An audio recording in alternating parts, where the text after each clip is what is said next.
अफसर बनना चाहते हो तो कहीं और क्यों जाना, गूगल प्ले स्टोर से हमारी app IAS with Harimohan download करो और तैयारी शुरू करो।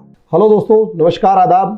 दोस्तों, जिस तरीके से मैं अभी काफ़ी टाइम से इंडिया और चाइना के बीच में एक तनाव चल रहा है, टेंशन्स चल रही हैं, हमारी सेनाएं आमने सामने हैं। ऐसे में काफ़ी लंबे टाइम से मैं इंडिया और चाइना के बीच में जो भी चीज़ें डेवलपमेंट्स आ रही हैं उनके ऊपर एक डिस्कशन की कोशिश कर रहा हूं, एनालिसिस की कोशिश कर रहा हूं। लेकिन ऐसे में एक रिपोर्ट छप के आई है और पाकिस्तान की काली करतूत सामने आई है। रिपोर्ट है ML इंस्टीट्यूट, कनाडा का एक थिंक टैंक है उसकी, और इस कैनेडियन थिंक टैंक जो ML इंस्टीट्यूट है उसकी एक रिपोर्ट जो छप के आई है, उस रिपोर्ट में क्लियर वर्ड्स में लिखा गया है, बताया गया है कि असलियत में जो खालिस्तान मूवमेंट है ये पाकिस्तान का एक प्रोजेक्ट है और ये आगे आने वाले समय में इंडिया और कनाडा दोनों के लिए बहुत ही खतरनाक सिद्ध हो सकता है। अब इसमें सिचुएशन को समझिए कि मामला है क्या। मामला सबसे पहले 2 minute Khalistan movement. Khalistan movement असलियत में कुछ भी नहीं है। दोस्तों, जब कांग्रेस का ये श्रीमती इंदिरा गांधी और ये भिंडरवाला, अगर आप देखते हैं तो जब कांग्रेस वर्सेस अकाली दल चल रहा था पंजाब के अंदर, तो अकाली दल जो है वो प्योरिटी ऑफ जो खालसा पंथ है या सिखिज्म है उसकी तरफ ध्यान देते हैं, लेकिन कांग्रेस जो है वो अपना सेक्युलरिज्म की पॉलिटिक्स। तो ऐसी सिचुएशन में अकाली दल जो है वो दल खालसा या खालिस्तान को नहीं, अकाली दल जो है वो कॉन्टिन्यूसली सिखों से जो धर्म के नाम पर लगातार वोट मांग रहे थे। कांग्रेस जो है वो कमजोर पड़ती जा रही थी। ऐसे में कांग्रेस और अकाली दलों की पार्टी और उसके बाद इंटर कांग्रेसमैन जो पार्टी थी या इंट्रा कांग्रेस जो प्रॉब्लम्स थी, जो बाकी एक जो लीडर्स थे, एक दूसरे कांग्रेस के ही लीडर्स एक दूसरे की टांग खींचने में लगे हुए थे। ऐसे में इंदिरा गांधी ने भिंडरवाला को कोशिश करी एक सपोर्ट करने की, ताकि ये भिंडरवाला अकाली दल के जो धार्मिक नेता हैं उनको काउंटर कर सके। साथ में जो इंटर पॉलिटिक्स चल रही है, मतलब इंटर लीडर्स की पॉलिटिक्स चल रही है कांग्रेस की, उनको कम किया जा सके और एक नया फ्रंट बनाया जा सके।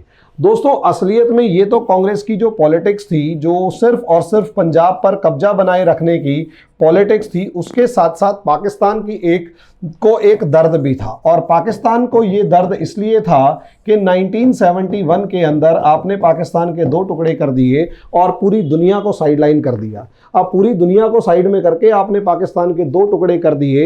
एक ईस्ट पाकिस्तान जो था वो बांग्लादेश बन गया। तो पाकिस्तान की सेना जो है वो इतना ज़्यादा बुरी सिचुएशन में थी या इतनी बुरी तरीके से डरी हुई थी कि 1971 से लेकर 75-76 तक वो अपने बैरकों से बाहर ही नहीं निकली। उसे समझ में ही नहीं आया कि हमारी इतनी बुरी हार हो गई, 90,000 सैनिक वगैरह पकड़े गए। ऐसे में पाकिस्तान की एक थ्योरी बाहर निकल के आती है। थ्योरी बाहर निकल के ये आती है कि आप इंडिया से सीधे सीधे मत लड़िए, बल्कि इंडिया को 1000 छोटे छोटे कट दीजिए, उससे इंडिया के मरने के चांसेस ज़्यादा हैं कंपैरेटिवली। पाकिस्तान का मानना है कि इंडिया के तब मरने के चांसेस ज़्यादा हैं जब आप 1000 छोटे छोटे कट देंगे, कंपैरेटिवली तब के जब आप 1000 कट देने की जगह एक बड़ा वार करोगे। बड़ा वार करोगे तो इंडिया ताकतवर है, आपको हरा देगा।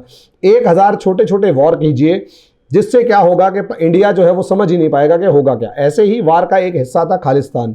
जब भिंडरवाला, जो कि था ही एक मतलब रिलीजियस मेंटालिटी या रिलीजियस कट्टर रेडिकल थॉट्स वाला एक इंसान था, इस रेडिकल थॉट्स वाले इंसान को जब तक के इंदिरा गांधी और कांग्रेस के नेताओं का सपोर्ट मिलता रहा तब तक तो ये फेवरेबल रहा या कुछ भी था। लेकिन जिस तरीके से एक कट्टरवादी जो होता है, कट्टरवादी की कोई सीमा नहीं होती। ये लोग अपने ही बच्चों को मार के खा जाए तब भी इन्हें कोई फर्क नहीं पड़ता, क्योंकि ये एक मानसिकता है। और कट्टरवादी मानसिकता के इंसान से अक्सर दूर रहे तो ही ज़्यादा बेहतर है। कट्टरवादी किसी भी धर्म में हो सकते हैं। यहाँ पर भिंडरवाला के ऊपर आरोप लगाया जा सकता है कि वो कट्टरवादी थे और उन्होंने एक अपने पहले तो देश के अंदर ऑटोनॉमी यानी स्वायत्ता मांगी, और धीरे धीरे जब ये स्वायत्ता की डिमांड करने लगे, सिखों के लिए स्पेशल राइट्स की डिमांड करने लगे, जॉब से लेकर हर चीज़ की डिमांड करने लगे, तो खालिस्तान मूवमेंट, पाकिस्तान को भिंडरवाला के अंदर एक पोटेंशियल लीडर इस तरीके का नजर आया जो आगे आने वाले समय में इंडिया के 2 टुकड़े कर सकता है, और वो भी धर्म के नाम पर। पाकिस्तान को ये चीज़ जच गई, और जैसे ही पाकिस्तान को ये चीज़ जची, पाकिस्तान ने भिंडरवाला को सपोर्ट करना शुरू किया। और यहाँ पर इंडिया के अंदर इंदिरा गांधी वर्सेस अकाली दल की जो पॉलिटिक्स थी वो लगातार बढ़ती जा रही थी। इसके ऊपर प्रॉपरली वीडियो बनाई जा चुकी है खालिस्तान मूवमेंट के ऊपर, आप हमारे चैनल के ऊपर देख सकते हैं। दोस्तों, यहाँ से वो खालिस्तान मूवमेंट उठा, इसने इंदिरा गांधी की सरकार को साइडलाइन किया, पुलिस से पंगेबाजी करी, पुलिस इवन एक कमिश्नर को मारकर जो गोल्डन टेम्पल है, गोल्डन टेम्पल की सीढ़ियों पर फेंक दिया। 2.5 से 3 घंटे या कई बार 6 घंटे तक उसकी डेड बॉडी को, कमिश्नर की डेड बॉडी को उठाने के लिए कोई पुलिस नहीं जा पाई। स्पेशली मुख्यमंत्री का फोन जाता है रिक्वेस्टिंग मैनर में कि प्लीज़ आप हमारे कमिश्नर की डेड बॉडी तो उठा लेने दीजिए, तब जाके बहुत ही बुरी हालत के अंदर कमिश्नर की डेड बॉडी को बाहर फेंका गया। तो एक बहुत लंबा चौड़ा इनका कलेश है या लंबा चौड़ा इनका खेल है खालिस्तानी मूवमेंट का। लेकिन असलियत में इस खालिस्तान मूवमेंट के पीछे कौन खड़ा हुआ है, इसके बारे में पूरी दुनिया जो मानती थी, पूरी दुनिया के सामने यही प्रोजेक्ट किया गया कि खालिस्तानी मूवमेंट और कुछ नहीं है, इंडिया के अंदर जो सिख माइनॉरिटी है उसका मूवमेंट है, जो पूरी दुनिया के अंदर हिंदुस्तान अपने एक अलग देश की डिमांड कर रही है। और ये जिस तरीके से कश्मीर का मुद्दा है, पाकिस्तान जो है इसी तरीके से इस मुद्दे को लगातार उठा रहा था। अब समस्या ये थी कि पाकिस्तान से जो इन्फिल्ट्रेशन है या पाकिस्तान से जो पॉपुलेशन है वो सिखों की कम है, और पाकिस्तान अपने आप में दुनिया के सबसे ज़्यादा रेडिकल कंट्रीज़ में से एक है। तो ऐसी सिचुएशन में उसको खालिस्तान को बेस वहाँ पर नहीं मिल पा रहा था, और खासकर फाइनेंसिंग वहाँ पर नहीं मिल पा रही थी। ऐसे में बेस बनाने की कोशिश की गई कनाडा को, और अपनी जो आइडियोलॉजी थी वो स्प्रेड करने की कोशिश की गई कनाडा के अंदर। तो असलियत रीज़न उसका ये है कि कनाडा के अंदर एक भाई तीसरी सबसे ज़्यादा पंजाबी बोलने जाने वाली पॉपुलेशन कनाडा के अंदर है, तो सिखों की जो पॉपुलेशन है वो भी एक सिग्निफिकेंट नंबर में कनाडा के अंदर है। अब ऐसे में अगर सिखों की पॉपुलेशन कनाडा में अच्छी खासी है या बड़ी संख्या में कैनेडियंस कनाडा के अंदर सिख रहते हैं, तो वहाँ पर इस आइडियोलॉजी को बढ़ने के चांसेस बहुत ज़्यादा थे। और यही एक रीज़न है कि खालिस्तानियों ने अपना आइडियोलॉजी को डेवलप करने का और साथ साथ अपनी वोटिंग जो पावर था उसको यूज करने का और इकोनॉमिक पावर को यूज करने का जो बेस था वो कनाडा को बनाया। अब सवाल ये है कि कनाडा के इस पर क्या असर, कनाडा पर इसका क्या असर पड़ा। देखो दोस्तों, ये एक रेडिकल मेंटालिटी है। रेडिकल मेंटालिटी का, आइडियोलॉजी का मतलब ये है कि ये एक कट्टरवादी विचारधारा है, और कट्टरवादी कभी किसी के सगे नहीं होते, याद रखिएगा। उनको सिर्फ खून खराबे मारकाट से मतलब होता है। खालिस्तानी भी यही है।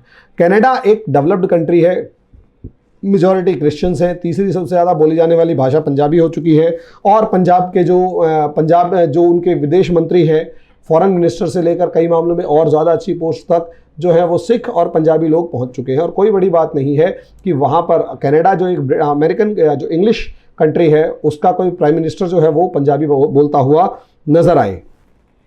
ऐसे में रेडिकल थॉट्स वाली जो कोई भी पार्टी हुई, या रेडिकल थॉट्स अगर किसी भी कंट्री के अंदर मौजूद होते हैं, तो एक ना एक दिन वो कभी ना कभी पूरे उस देश को, क्योंकि रेडिकल से सांप की तरह होते हैं, वो किसी भी देश को डसते हुए देर थोड़ा ना लगाएंगे, और वो फिर अपनी जो रिलीजियस आइडियोलॉजी है वो उसे इम्पोज करने की पूरी कोशिश करते हैं। और वही कनाडा को इस समय डर है, और ML इंस्टीट्यूट ने यही चीज़ सामने ला कर रखी है कि असलियत में जिस खालिस्तान को आप देख रहे हो, खालिस्तान मूवमेंट को देख रहे हो, जिस खालिस्तान फाइनेंसिंग को देख रहे हो, जो भी, तो वो सारी की सारी सिचुएशंस जो हैं वो कहीं ना कहीं पाकिस्तान का एक प्रोजेक्ट है, और पाकिस्तान इंडिया को तोड़ने के लिए उस प्रोजेक्ट के ऊपर काम कर रहा है।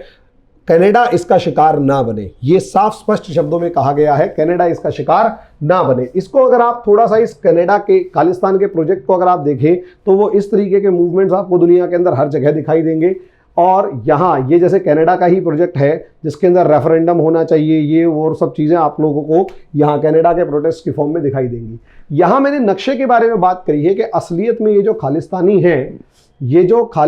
है ये किस तरीके से अपने नक्शे को प्रोजेक्ट करते हैं कि खालिस्तान का ये जो पूरा इलाका है ये खालिस्तान है, और जहां जहां सिख पॉपुलेशन दूसरी ज़्यादा है ये आउटर खालिस्तान है। इसी का अगर आप दूसरे नक्शे को भी देखेंगे तो आपको यहां दिखाई देगा कि मेजॉरिटी पोर्शन, एक बड़ा हिस्सा गुजरात का, पूरे का पूरा राजस्थान, बड़ा हिस्सा MP का, और साथ में हरियाणा और हिमाचल से लेकर उत्तराखंड, जहां जहां सिख पॉपुलेशन है वो सारी की सारी इन्होंने खालिस्तान की फॉर्म में क्लेम कर रखी है। और इसी तरीके से यहाँ पर भी अगर आप देखेंगे तो ये भी एक नक्शा खालिस्तान का ही प्रोजेक्ट करके दिखाया गया। लेकिन इन खालिस्तान की मूवमेंट का कंफ्यूजन क्या है, या इन लोगों से अगर पूछा जाए कि भैया तुम जिस तरीके से क्लेम कर रहे हो अपने खालिस्तान मूवमेंट को, तो उस खालिस्तान मूवमेंट के अंदर इसलिए असलियत में क्या लॉजिकली तो आप लोग ठीक हैं, उसका बेस क्या होना चाहिए।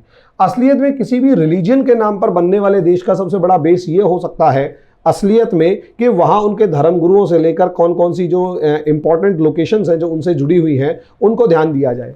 तो अगर आप देखेंगे तो यहाँ पॉपुलेशन जो सिखों की है वो यही एक पॉपुलेशन ऐसी है जहां पर 60% के आसपास सिख मौजूद हैं और कहीं पर भी 10 या 15% से ज्यादा सिख मौजूद नहीं है। दिल्ली के कुछ इलाकों के अंदर मेजॉरिटी पॉपुलेशन सिखों की है, लेकिन कुछ इलाकों के अंदर एक सिग्निफिकेंट नंबर है, वो भी 50% से ऊपर कहीं पर भी नहीं है। लेकिन अगर आप सिखों के जो श्राइन्स को देखेंगे, सिखों के जो एक इंपॉर्टेंट लोकेशंस को देखेंगे, तो एक बड़ा हिस्सा तरन तारन से लेकर बहुत जो दूसरे गुरुद्वारे हैं वो आपको पाकिस्तान में भी नजर आएंगे। इसी तरीके से पुणे के पास नांदेड़ के अंदर आप लोगों को नांदेड़ साहिब का एक गुरुद्वारा नजर आएगा, जहां पर गुरुद्वारा मिलेगा जहां पर गुरु गोविंद सिंह को की हत्या की गई थी। इसी तरीके से आपको ग्वालियर के अंदर भी वहां पर दाता शीश के दाता जो है वो गुरुद्वारा मिलेगा, दाता शीशगंज वगैरह गुरुद्वारा मिलेगा। इसी तरीके से अगर आप पटना साहिब देखेंगे तो पटना के अंदर गुरु गोविंद सिंह का जन्म हुआ था।